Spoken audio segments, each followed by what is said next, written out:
Wow, thanks for that, Gary. That's now we've got to top that absolutely brilliant poem. Cheers, mate. Can I just start by saying thank you for inviting us. We're really honoured to be part of today and to share this with you. We jumped at the chance to be here because mental health and positive well-being is a subject very close to our hearts. I don't know anybody of you, some of you may or may not watch Emmerdale, but my character has been through a struggle in the last year with his father, Zach, who had mental health issues.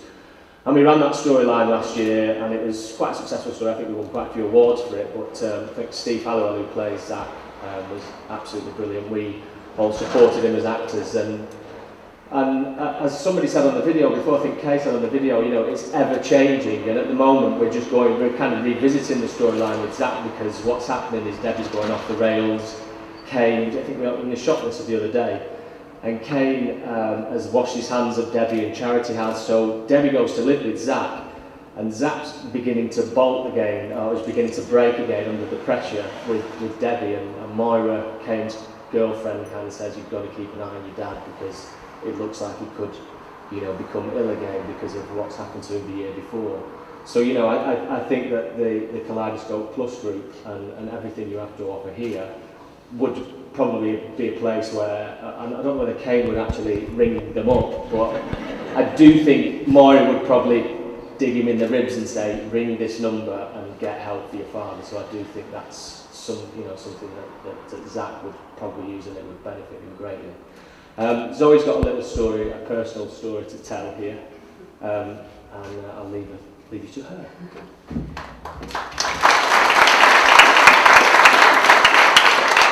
He's coming back in a minute, don't worry. Thank you very much for welcoming us. It really is a big pleasure to be here. You're a very scary-looking bunch. Jeff has talked about the parallels between characters and storylines at work. Anybody that watches Emmerdale at the moment knows that I could probably do the same in terms of my character and what she's going through, but actually I wanted to talk on a more personal level, namely about my dad, who has not had the greatest mental health throughout his adult life. He won't thank me for telling you that. It's the elephant in the room. We're not allowed to mention the D word, so if you ever do run into him, don't tell him I told you, because he'll kill me. But basically, he had his first episode, which is what we call it, when he was 27. I was only 3, so I have no memory of it.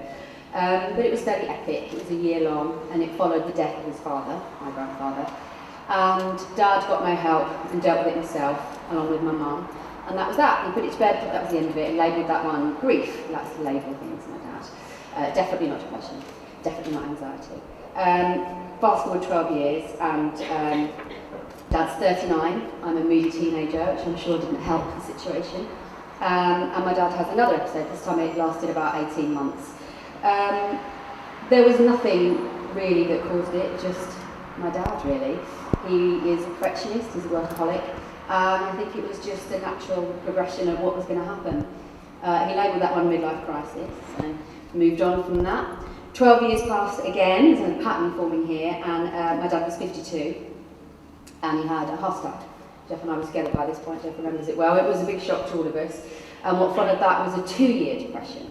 I thought my dad was going to label that one heart attack. He didn't. It was a bit of a shock, I think, for a third time for it to come back.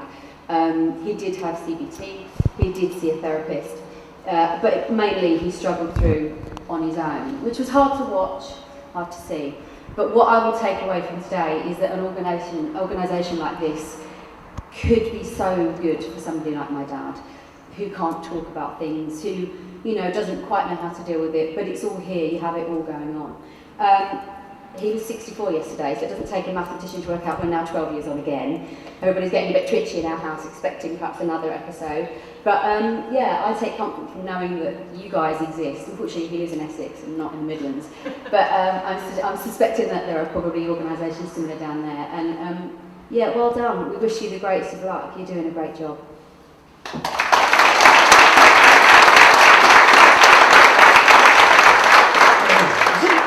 When I spoke to Greg the other day and asked about talking at this event, it struck me that one of the huge positives about the Kaleidoscope Plus group, wow, I said it, is how they interact with their service users through their people in mind groups, as we've just seen.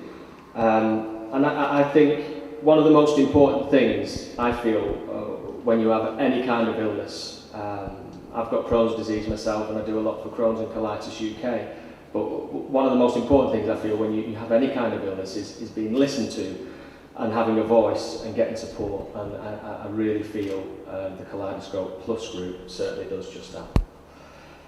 I'm just going to wrap it up now and say we're going to look forward to meeting you all. We're here to come and have a chat with us if you wish, but most importantly I'm looking forward to sampling some of the therapies and sessions that are on offer today, so thank you for having us. Thank you very much.